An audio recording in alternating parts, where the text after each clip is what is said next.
All right, welcome to Rock Vegas, everybody. It's Glenn Rockney. No guest today. It's just me. So I'm sure half of you will tune out by now, right? When you say I don't have a guest. But no, just kidding. Thank you, folks, for supporting the last couple episodes, especially. I think a lot of new listeners came in from that, which was really, really nice. BD Williams, Josh Dubow. I thought both of those were really good episodes. And seems a lot of you guys did too. So I really appreciate you guys tuning in. Today, I wanted to get into just a lot of stuff. I tweeted the other day. I said, "Hey, no guests this week. Let me know if you guys got any questions because we don't have a lot of access to a lot of this camp stuff right now." The mailbags on the Athletic have been really good from Tashawn Reed and stuff like that, and Vic Tafer, Levi Damien, USA Today. The people covering camp have been doing a really good job, but I figured if anybody had questions, I'd do the best to answer them. I'm not obviously not there. You see, this is not Las Vegas where I am. So, nonetheless, the Raiders signed two guys. They had a tryouts, and I believe they brought in a few more than just these two people. But Kyle Emanuel and Theo Riddick are the ones that stood out to me. Kyle Emanuel, I had to look him up. I mean, I'm not going to lie. I knew who he was. I remember him with the Chargers, but I don't remember exactly what happened. Has not played. He didn't play in 2019. So he's coming out of retirement, which, again, is something John Gruden just loves, is people coming out of retirement to come back to play for the Raiders. I don't know. Not so much retirement, but just guys that haven't been great for a while. Like Gruden always loves like a redemption song type thing with them, which, hey, that's fine. It's definitely good to have more competition because the spots behind Littleton, Kwiatkowski, and Morrow, because Morrow has been having a good camp from what I've been seeing from Tashawn Reed, Vic Tafer. Morrow seems to be a lot more comfortable in this defense, and it seems like he's been doing well. But behind that, you have Javen White, you have Tanner Muse, who's still learning the position, and not a whole lot else. And I know the Raiders were rumored to be going after Michael Kendricks, the insider trading guy, but guy's fast as hell, and I would have liked him, honestly. I think he would have added good depth, good competition, even if they don't keep him. But I will say, I think. Sorry, let me adjust this real fast. I do think that Kyle Emanuel has an outside shot at making the team, but nonetheless, I think they're just a little skeptical of the depth behind Littleton and Kwiatkowski with an undrafted guy out of UNLV and Javen White, and then a guy who's really learning a new position and is learning how to contribute beyond special teams in Tanner Muse. So I do think Emmanuel's there as kind of insurance in case those guys really just don't get it by the time the season starts. Theo Riddick is another one that they brought in. Big Notre Dame fan over here. Loved Theo Riddick at Notre Dame. Had an okay career with the Lions. Definitely contributed. Good third down back. I did find it a bit peculiar that seems to be the guys that Gruden keeps bringing in, is like these third down scat back guys. Riddick is very similar to Jalen Richard, where he's great in pass protection, great at catching the ball. Not a guy you're handing the ball off to if Jacobs is out, God forbid. Like I said, I don't expect Jacobs to play 16 games this year. Most starting running backs don't. It's just the nature of the position. You got to have a stable of backs. And the Raiders certainly have the quantity. I just don't know about the quality behind that. So the Theo Riddick thing kind of surprises me a bit because you're basically saying we need a Jalen Richard clone, and along with drafting Lynn Bowden, who I don't believe is here to be a running back. I've well documented in saying that. I don't believe he's here to be a traditional running back. I think he has a special set of the section of the playbook dedicated to him. I think he's definitely a guy who's on his own in his position group. There's nobody else behind him, right? Lynn Bowden goes down. There's nobody else that's going to do what Lynn Bowden does, in my opinion. So Theo Riddick thing was a bit shocking to me. Not a huge deal. I don't even expect him to make this team. What I could also see happening is that with COVID, and you see today, there were a lot of false positive tests. Like Cleveland Browns had like 12 false positives. So those weren't guys with COVID. But nonetheless, if you're expecting kind of an outbreak, and any smart team is going to plan at least to have an outbreak, it's good to have like a Rolodex of people you could call to come replace guys should they have a positive test, right? So maybe they're bringing in guys to see if they pick up the system, pick up the scheme, you know what I mean? And it appears that Emmanuel and Riddick are doing that. So if that's what they want to do, and they want to have those guys on speed dial in case Jalen Richard, God forbid something happens to him, or Tanner Muse, Javen White, Morrow, Kwiatkowski, Littleton, something happens to them, maybe they just want to have somebody on speed dial ready to go. So I could also see that happening. So it's tough to speculate on things like this. We just haven't had an off season like this. It's really tough to say why they're bringing in certain people or all that, because there's no precedent for it. So that's that kind of boring stuff in my opinion. I saw a lot of arguments on Twitter about those guys, and it's like, come on, I know we're starting for football, but these are just like camp bodies that they're bringing in. They're not. If they make the team, they make the team. But I don't believe that they were brought in at this point, because we got to have somebody make this team by week 1 at this position. I don't think that's the case. I do think that they want to bring just further competition, maybe even mentor type stuff. Maybe Theo Riddick's going to help Lynn Bowden pick up blitzes. You know what I mean? I know he's not here to be a pass protecting running back, but maybe he's just here. It's like, hey man, you're not working right now. I'll give you a couple of weeks pay to teach Lynn Bowden the most you can about picking up a blitz. You know what I mean? Because he is struggling in that. So also one thing I'm seeing is the training camp videos going around are really funny to me. We see these like 7-second clips, right? Of I don't know. Henry Ruggs is in a lot of them with Damon Arnett, right? The interception that he went up and got over Henry Ruggs per se. We have no context for any of this, but we all turn into Stephen A. Smith, right? How dare? Oh my God, Henry Ruggs. Did we draft the wrong guy? Oh man. And then it's like, even with the Arnett side of it, it's like, well, Ruggs wasn't trying. So then is Arnett, did he really get the pick there? It's one rep. Okay. It's one rep. You don't know what the drill is. Some people do, but some people might have, everybody turns into a coach. Everyone turns into some, JV football coach when they see this kind of thing. Like, actually, that's this drill, or actually, no, they were going full all out. This is like a scrimmage. I saw Eric Crocker saying that, which maybe he's right. Who am I to say? But I think we're just overreacting because we don't have preseason games to overreact to, right? As fans, I think we're hardwired to overreact to things before the season starts because we're craving football. I'm guilty of this too. I'm not even trying to speak from like an ivory tower situation or like a superiority type thing. I am guilty of this too, but I'm just almost like, damn, like, do we need this training camp footage? Is it like more destructive than it is constructive? Like, I mean, it's cool to get the mic'd up stuff. Like, that's always fun, but like these actual like practice reps, like, nobody's even talking about like maybe some intel's getting leaked out here that the social media teams aren't picking up on. Cause I saw Stephon Gilmore say, Stephon Gilmore, great corner for the Patriots. He was looking at Josh Allen throwing, I want to say it was to John Brown or something. And he's like, oh, cool. Learned something new here. You know what I mean? I don't know. Like, I remember a while back, I want to say it was one of the Hard Knocks teams. I don't know if it was Miami or Houston, whoever was the Hard Knocks around that time. I remember there were people like weeks 1 and 2 saying like, yeah, I learned their snap count and like their quarterback's cadences through Hard Knocks.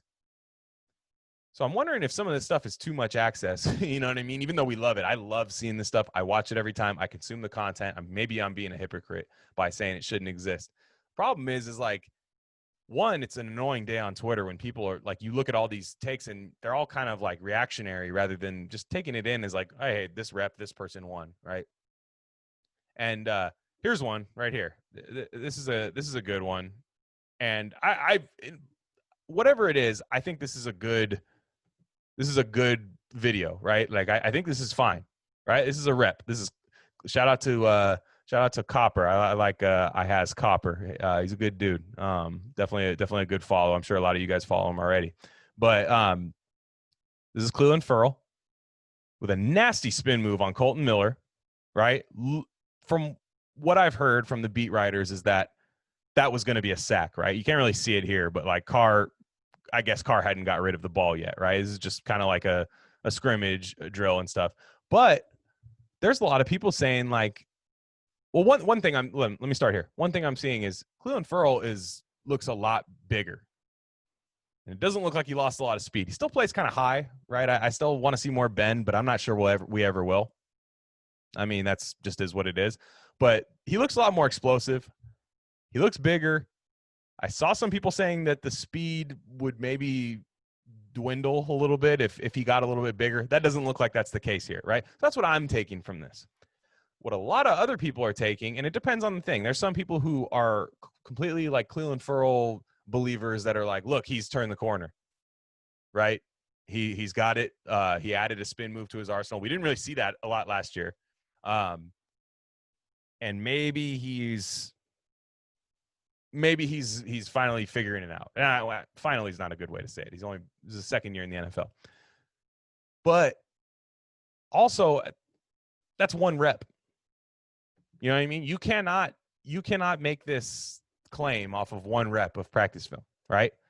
Now, the other side, people are saying is, damn, Colton Miller's a beast. You know what I mean? This is the year. Colton Miller, Pro Bowl left tackle. And yeah, I do see a scenario where that's the case, right? I do see a scenario where Colton Miller could end up being good. You know what I mean? Like he was drafted to be good. I mean, a lot of us didn't like the pick at the time. I'm still a Derwin James guy. I will beat that drum. I understand left tackle is a position of need. So is safety.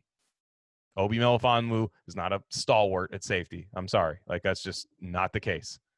So, yeah, maybe Colton Miller is having a great camp. Now, I am going to pull it up for you guys in a second, but here we go. So, I have one. It's from Levi Damien, his piece in Raiders Wire. And I thought this was a good kind of some context to this clip, because it's insane to me that you even need context for these training camp clips. We can't just enjoy them as fans, right? So let me pull this up real fast. Okay, here we go. Shout out John M, another good follow on Twitter. He basically screen capped this from Levi's article. Levi Damien, also another great follow. If you guys don't follow him, he's a good beat writer. He's been doing Silver and Black Pride for a long time. That used to be my go-to site. I like Levi. So what he's saying is, up to this point, I had yet to see Colton Miller get beaten by Clelin Ferrell, or anyone for that matter. So nobody on the defense is beating him. Not Nassib, not any of them. That changed today. Ferrell got the better of Miller on what would have been a hard sack on Derek Carr. Ferrell getting pressure around the edge is the area of his game that has been somewhat lacking. Yeah, no kidding. So it should be a welcome sight. And don't worry, he's still getting pressure up the middle on separate plays from the inside. On separate plays from the inside, he abused Jordan Roos and Kamal Seymour. None of those guys are starters, not even guaranteed to make the team. But nonetheless, he's getting good positive reps from the inside. So what should we take from this, right? What should we actually take from this? Again, for me, I just say, like, look, it's nice to have access. That was a fun clip.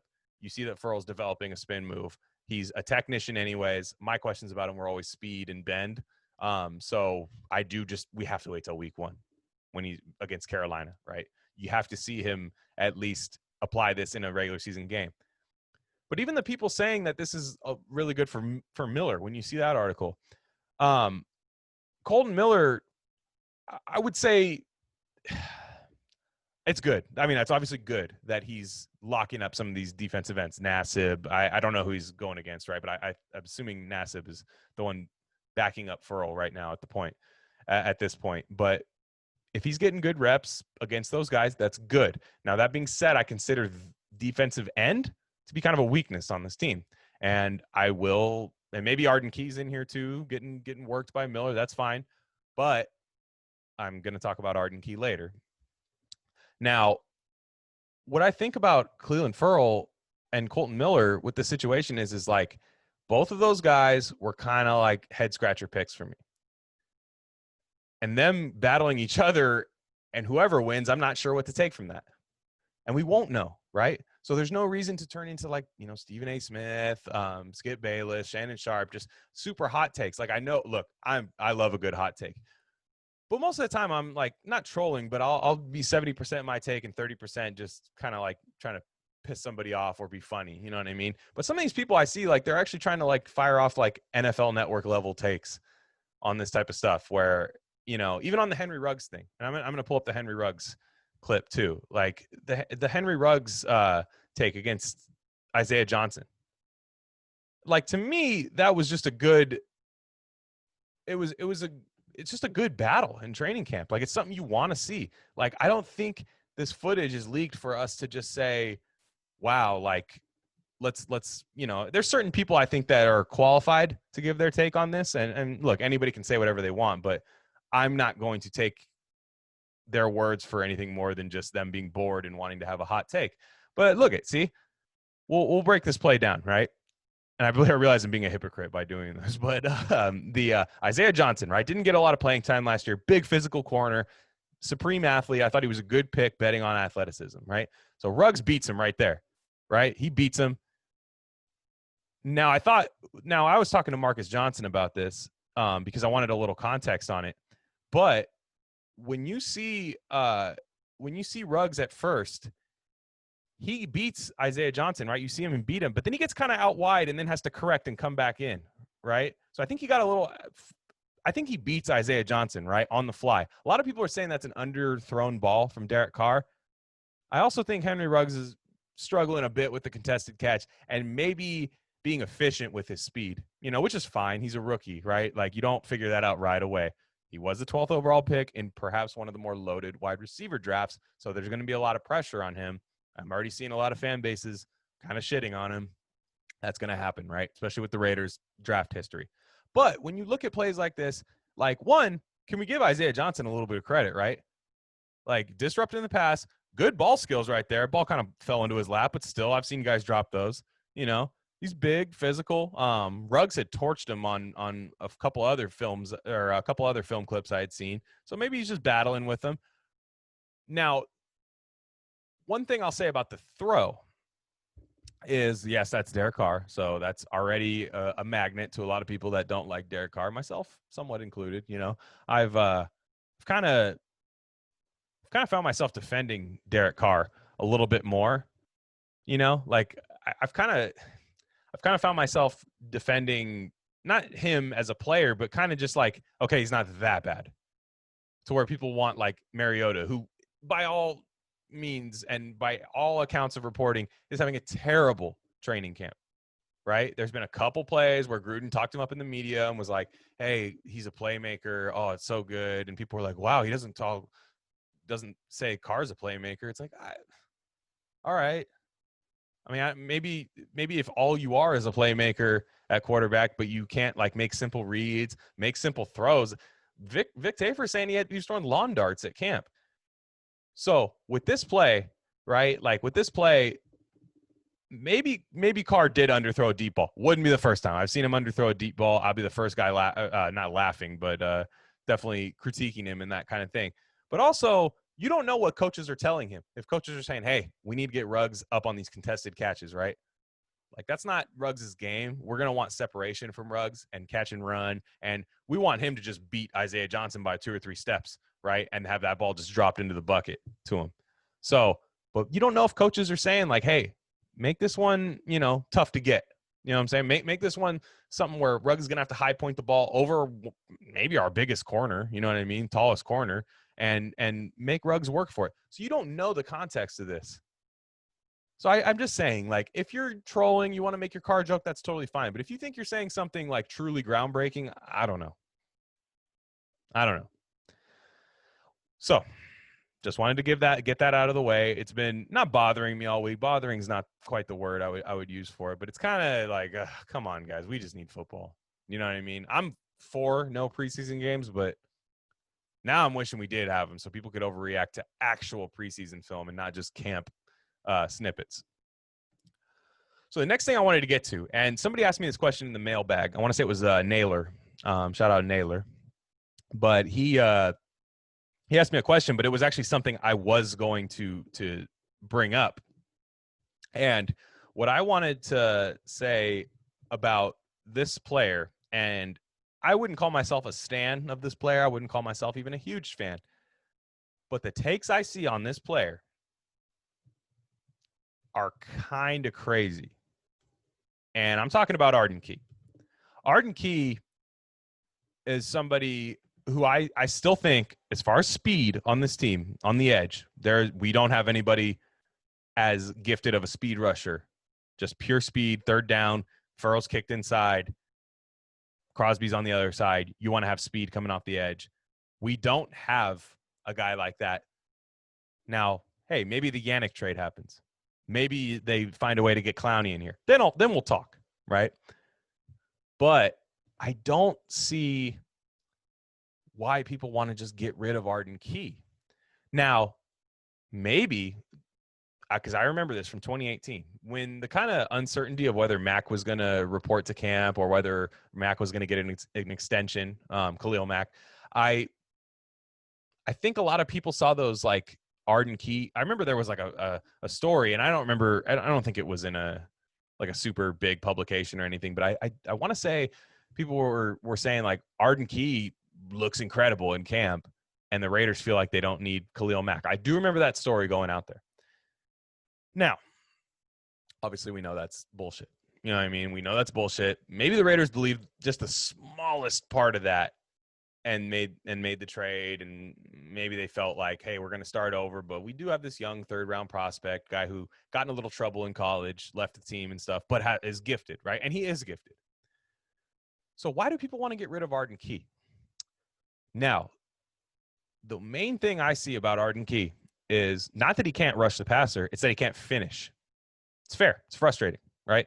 You see a guy rush the passer, you see him get past the tackle, and then he kind of like waves his arms at the quarterback, misses it. We all saw the play with Deshaun Watson, right? Last year, Arden Key rushes, somebody kicks him, Deshaun Watson in the eye. It was just an incredible Michael Jordan-esque play by Deshaun Watson. As much as frustrating as it was, as much of a dagger as it was, heartbreaking as it was, that's what happened. So a lot of people are frustrated with Arden Key to the point where they don't even want him on this team anymore, and that's really weird to me. But again, it's because he doesn't finish sacks. My case for Arden Key is that it doesn't fucking matter if he finishes sacks, right? I don't think it matters. For a lot of people, look at the Al Davis quote. The quarterback must go down. He must go down early. He must go down hard, right? Like that's, of course, you want to have sacks on your team. What creates sacks, though? There have been studies these last couple of years, and I'm going to get into one here. And I'm going to look, I make fun of PFF, but they had a really, really good study on pass rush versus coverage and which one aids the other, right? Like for the longest time, people have seen like New York Giants, right? 2007. Look at that defensive line. It didn't matter who their secondary was. They still had Antrell Roll, you know what I mean? Guys like that. But nonetheless, people were like, look, you get 4 dominant defensive linemen. Doesn't matter who's in the secondary. The quarterback's not going to have a clean pocket to throw. Your bad secondary is going to become at least average, right? That's more and more that's becoming not the case, right? Especially in the Raiders sense. If you're playing against the Raiders, I would argue that your secondary is way more important than your pass rush, right? Because like Derek Carr gets rid of the ball fast. You know, like he gets rid of the ball fast. It's why Colton Miller, in my opinion, had to jump from last year. Like we haven't had a chance to really see him actually hold up in pass protection because this offense is designed for Derek Carr to get it to people in space early, right? So I don't want to get too far ahead of myself. I found this article on PFF, and it's I listen to PFF here and there. I roll my eyes sometimes, but sometimes I find something I like from them, right? They can be condescending. They can kind of, act like some know-it-all type thing, but their stuff isn't a Bible, you know what I mean? But their data is really good, and I think stuff like this is really good. So what we found, and I'll just go down to the conclusion of the article because there's a lot of stuff in here, a lot of data that we don't really need because I'm just, at the end of the day, I'm trying to make a case for Arden Key. So what this says, and I'll pull it up for you guys, is PFF coverage grades both explain and predict defensive success better than pass rush, right? So what they want to say is that your pass rush, it can't be really, your pass rush doesn't help your coverage as much because the quarterback can just decide, hey, they have a good pass rush, I'm going to get rid of the ball early, right? When you have, and maybe you don't allow some downfield routes to develop and stuff, so maybe your pass rush does help. Now, what happens is if your coverage is tighter, you're going to see obviously the ball can't come out as fast, right? The coverage is strong, and that allows your pass rush to get home. So The point I'm getting at here, and like right here, it says next year's Aaron Donald is likely to be Aaron Donald. But if a team is going to have a ton of success as a result of strong play by their defense, they will likely need to have next year's Stephon Gilmore on their team, who is probably not going to be Stephon Gilmore himself, right?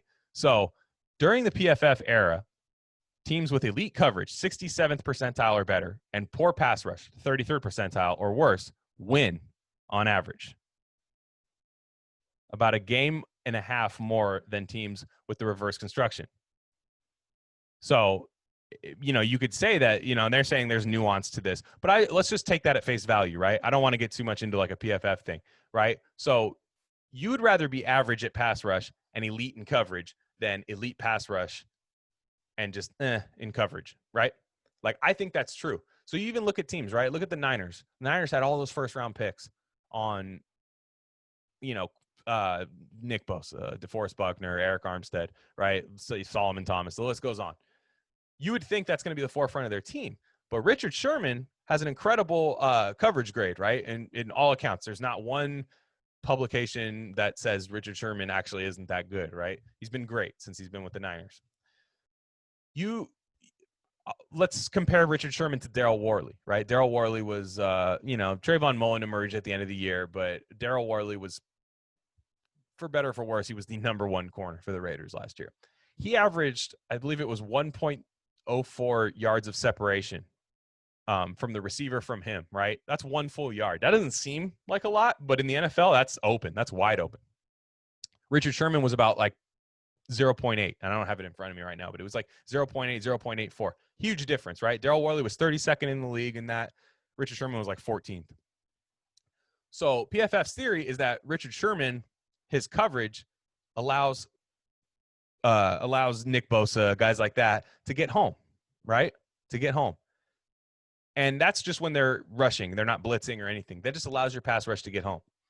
Now, when you look at a team like Baltimore blitzes like more than any team in the league. They blitz all the time. They blitz because they have a great secondary. Marcus Peters, right? Especially after the trade. Marlon Humphrey, Chuck Clark, Earl Thomas at the time. Earl Thomas going through it right now, and would love for him to be a Raider. Looks like he's going to Dallas, but nonetheless, that was a good secondary, really good. It allows you to blitz. The Raiders never blitz, right? Because that quarterback can just get rid of the ball fast. They're going to have separation on Daryl Worley, Tahir Whitehead, whoever's in coverage, Nicholas Morrow, even Trayvon Mullen at times. He did struggle with stuff like that. Like you gotta cover, right? So my big thing, I'm going to tie this all back into Arden Key. So with Arden Key, I expect Arden Key's pressures, even if he never, ever becomes a finisher, right? Like a sack artist, right? The way Max Crosby is. You know what I mean? Max Crosby, when he gets there, he usually gets the quarterback down. It's one thing we all love about him. But when you're talking about sustainability of a pass rush, like rather than just a couple isolated plays, like you want to have just the consistent pressure. When you have consistent pressure, and I think that the Raiders' coverage is going to tighten up. I don't think that all wide receivers are going to have 1 yard of separation on all of the corners this year. I think with Arnett having a nice camp, Mullen taking that next step, Randall and Abram back there, linebackers that can cover, that's going to help LaMarcus Joyner. I think with the coverage coming up, you're going to see people like Max Crosby, and actually Marcus Johnson pointed out in this podcast, even Max Crosby, as good of a year he had last year, a lot of his sacks came after 2.5 seconds, right? The quarterback holding the ball for 2.5 seconds. So we still need the quarterback to hold the ball. This coverage unit is going to have to fuel the pass rush this year. And I think Arden Key, if he's able to get free, even if he doesn't get the quarterback, right? So say Arden Key last year, he misses the sack, right? Somebody's probably wide open right after he misses the sack. Now, what if Arden Key disrupts the play, doesn't get the sack, and the coverage is tighter? You see what I'm saying? Maybe an interception. Maybe a pass broken up. Maybe he doesn't get a clean throw off, right? Maybe he doesn't even decide to make the throw altogether, and somebody else cleans up the play. That's my prediction for this year. So don't get rid of the guy who can rush the passer. I would love for the Raiders to be in the positions to get rid of a guy like Arden Key. I would love for them to have a stable full of pass rushers, but they don't off the edge. They just don't. Interior, I think there's going to be a step forward taken, and that's going to help too. Just completely different topic. But If the coverage is tighter, you just want guys who get pressure. Pressure is what creates turnovers, not so much sacks, right? Look, we want guys to finish. Nothing better to watch than your defense getting sacks on the quarterback. But I will say, Arden Key and Vic Tafer's been reporting it. Sean Reed's been reporting it. Arden Key looks different this year. So maybe he ends up finishing a lot of these plays, and this kind of becomes not even that big of a deal. But even if he plays the same and just stays healthy, I think the impact of better coverage is going to help out this team. So that was just something I had on my mind all week, and it's actually kind of been all offseason because I've just seen a lot of people just frustrated with Arden Key, which I get it. If wide receivers are running wide open, you have to make the sack. I think a lot of people are just used to the sack being the only way we stop the team, right? Like, no, there's a way where your coverage is good and your pressure is good, and that's called having a good defense, right? So yeah, that was just something I wanted to get into. And so what I want to do next is I did have a mailbag on Twitter, and I do thank you to everybody who sent questions. Like, I'm always scared of like saying, hey, ask me some questions, and then not getting any questions. And then it's like, oh shit, nobody listens to your podcast. You know what I mean? And hey, maybe not everybody even listens to this, but let's start with number one. This one comes from, Bum on Twitter at _VVES_. And big White Sox and Raiders fan, funny guy, good follow on Twitter. He says, here's a question from the overreactionary people.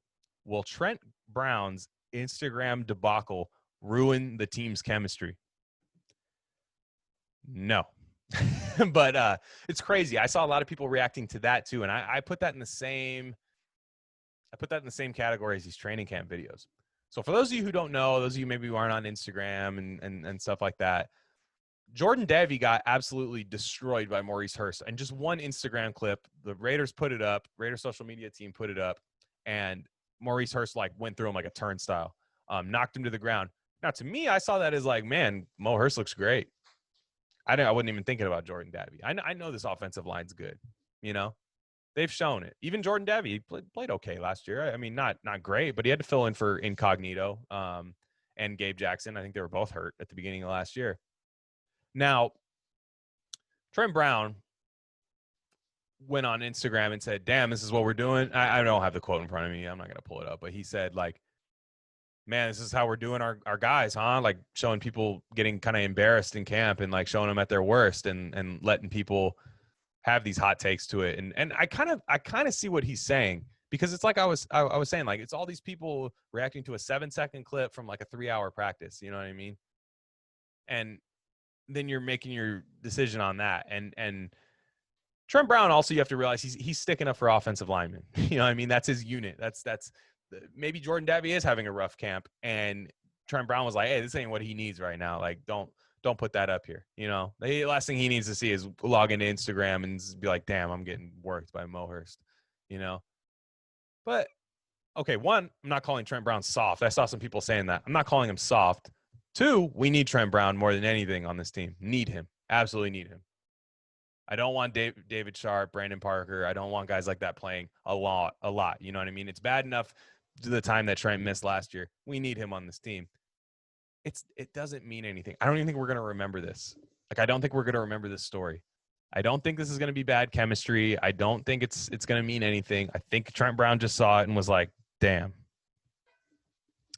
So, no, I don't think that's going to happen. I don't think that it's going to ruin anything. I think it's a lot of nothing. I think it's going to be like one of those things like, hey, remember, like, you know, maybe Jordan Davey messes up, or Jordan Davey. I keep saying his name wrong. Maybe he messes up, and that's something we come back to, like, yeah, he was getting worked in camp. Like, that makes sense. Other than that, I don't really see it becoming a problem. So, next question. I'm going to go with, NM. Shout out NM, the only Angels fan I know. Also, big Raider fan, of course. Shout out is he's at Popo31485. And so he says, thoughts on the wide receiver battle. Who's going to start out? Oh, as much as I want to say Bryan Edwards is going to be a starter on this team, I think continuity is going to reign supreme these first 4 weeks of the season.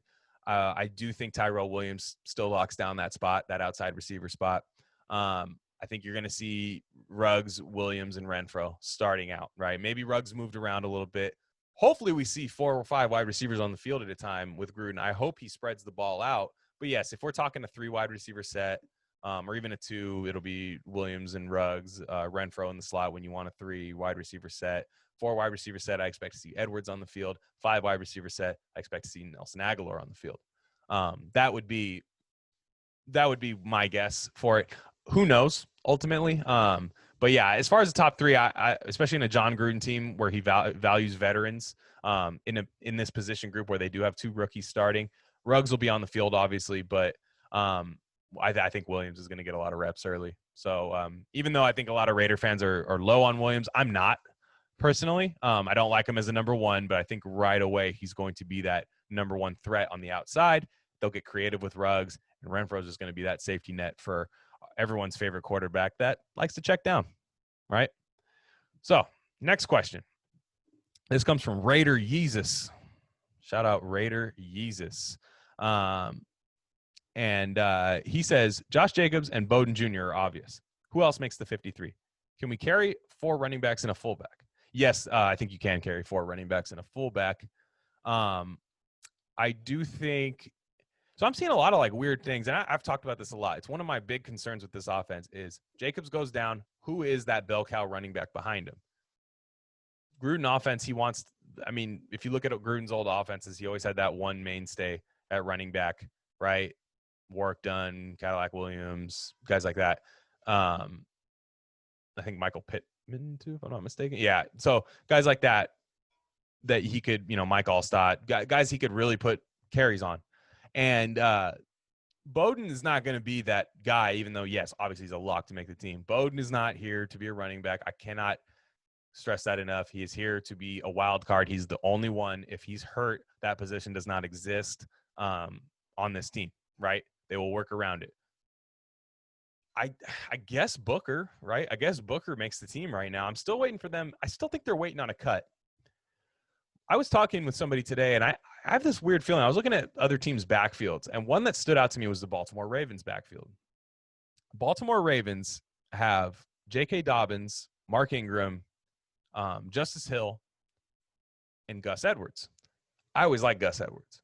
Thought he was a good power back, goal line guy. You know what I mean? Good power back. He could still, run. You could still run the offense with him when Ingram was out. I saw Edwards doing some nice things, right?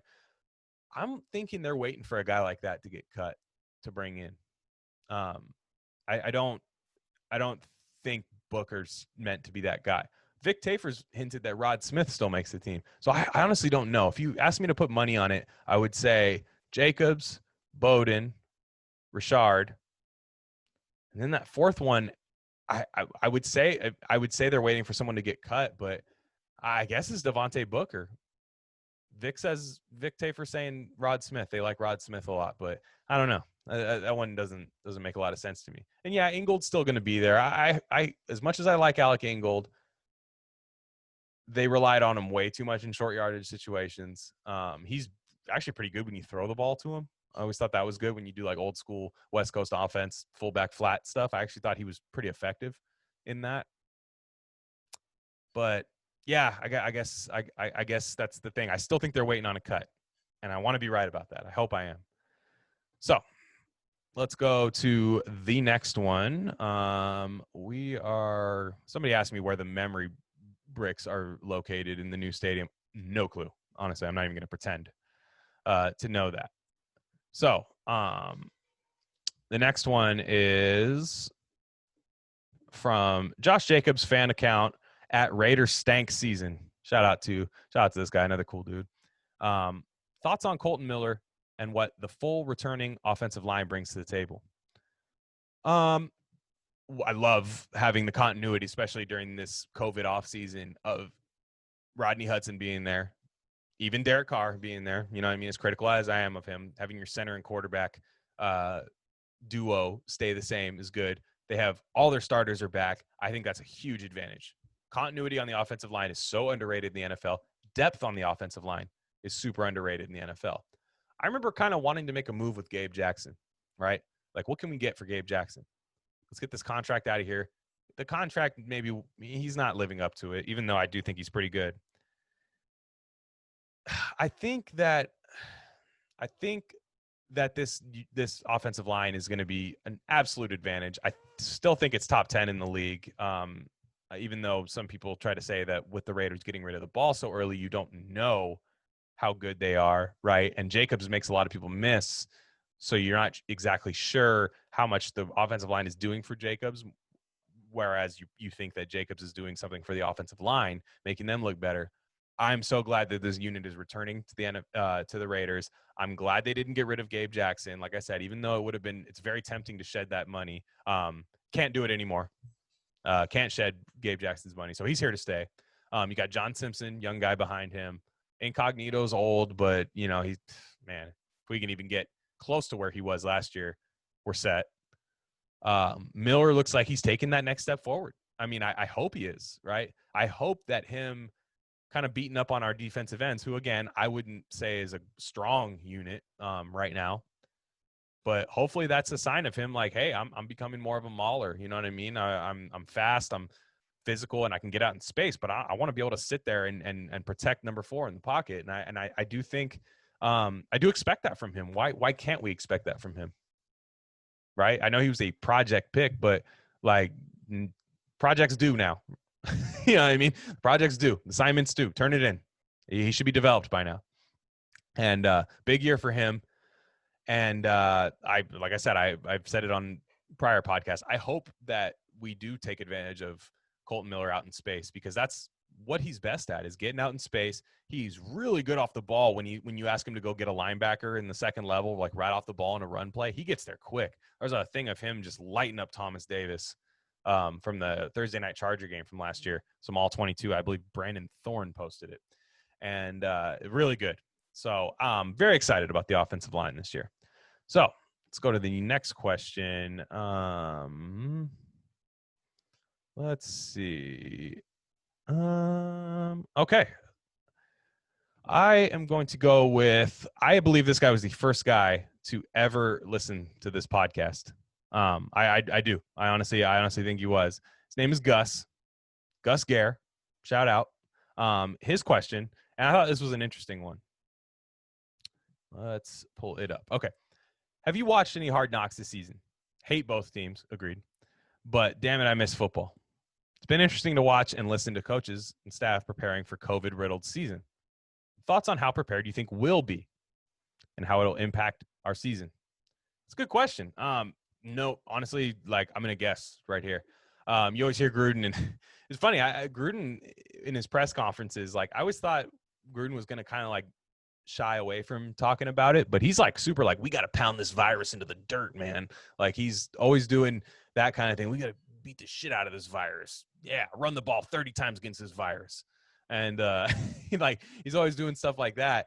And I think they're doing a pretty good job. I mean, Max Crosby was on the COVID list. I mean, look, there's player accountability, right? Like it appears that the Raiders are drafting people that love football, right? And look, I understand you can love football and still want to go hang out with your friends and stuff, but it seems like a lot of guys are staying within, just from stuff I see on Instagram and stuff. And again, people don't post everything, so you don't know what people are doing off the field. But it does seem like these players are focused on football, and that's a testament to what Mike Mayock has been looking for. He's been wanting high character, high football IQ guys. He's been honestly putting that over athleticism sometimes. And it's definitely coming into play. So I don't want to speak too soon. Again, like Crosby was on the COVID list for a while. Looks like he's ready to go. Didn't seem like he really wanted to talk about it in his press conferences. But like when I was watching that Chargers Hard Knocks, like it just seemed like everybody was kind of, to me, I just think football is going to be really sloppy the first 4 weeks. That's what I looked at it. If you watch some of the drills that they're running, it's like, man, I know they're kind of a week behind, so I expect maybe this week to see pads on and stuff like that in Hard Knocks. But you're like, are we playing in 2 weeks? When you look at like what they're doing, it looks like they're just doing like April like mini camp type stuff, and you're kind of like, man, we're really gonna like play live football. in 2 to 3 weeks. You know what I mean? I guess it's 3 weeks. But so I do expect a lot of sloppy stuff, right? One thing I think is going to happen with the offense, I still think the Raiders defense might not be great right away. Or I mean, hopefully they might not be great at all, but I think right away there's going to be some struggles just with communication and stuff because again, new linebackers, new secondary for the most part. And on offense, the reason I see Tyrell Williams starting early over Brian Edwards is just like I would imagine that Tyrell Williams has a better grasp on like the lingo of the offense and just knowing certain things. Gruden's offense is really complex, and I want to say it was Hunter Renfrow that was saying this in his press conference, is that Gruden's offense, it's not about knowing what your job is, it's knowing what everyone's job is, because you could flip a play, move a play around, move guys around, and you're going to have to run the route that the other guy was running, and I've always wondered that, like, how could such a short passing, kind of like vanilla looking offense be so complicated? And that was actually a good answer by Renfro there. So I do think that when you have two rookie wide receivers, it might be tough at first, and there might be some miscommunications. There might be some kind of Derek Carr doing this after the play, like, what the fuck are you guys doing? You know what I mean? Stuff like with the hand motions. People can't see if you're listening on audio. I'm doing the Derek Carr pointing at the wide receiver. You got to run this instead of this type thing that we tend to laugh at and get frustrated at. But I think that's going to be something that, like Carolina, week 1 opponent. I think that's going to be tougher on Carolina than it's going to be on the Raiders. Carolina's got like turnover at every position.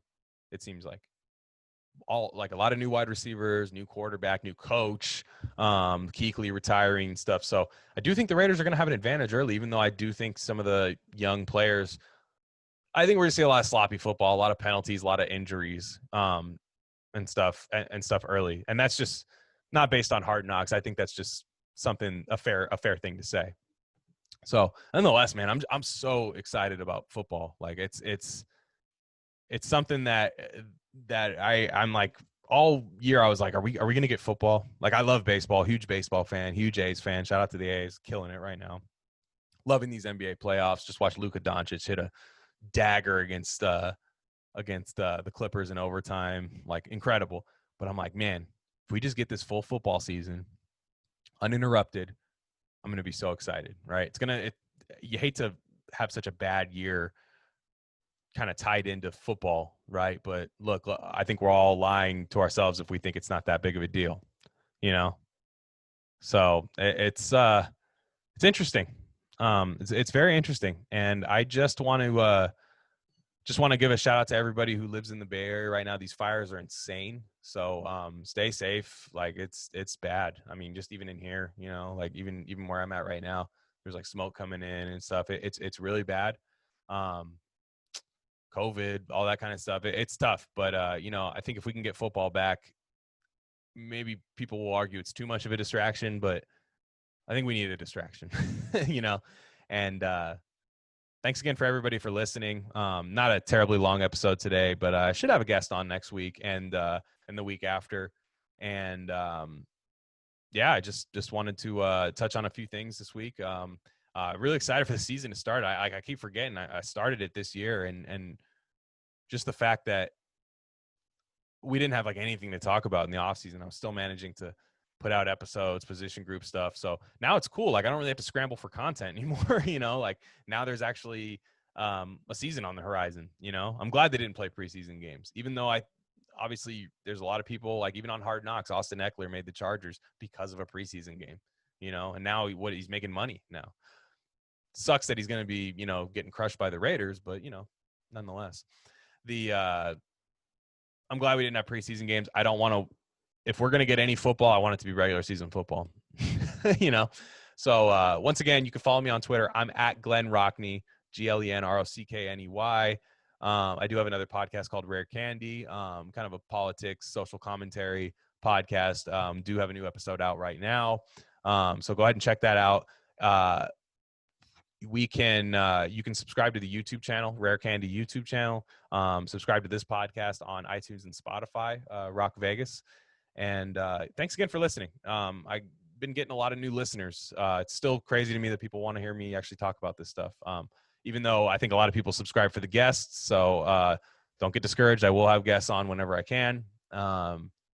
Yeah, just everybody stay safe. Everybody do what they got to do to stay healthy and safe. And let's go Raiders. All right, guys.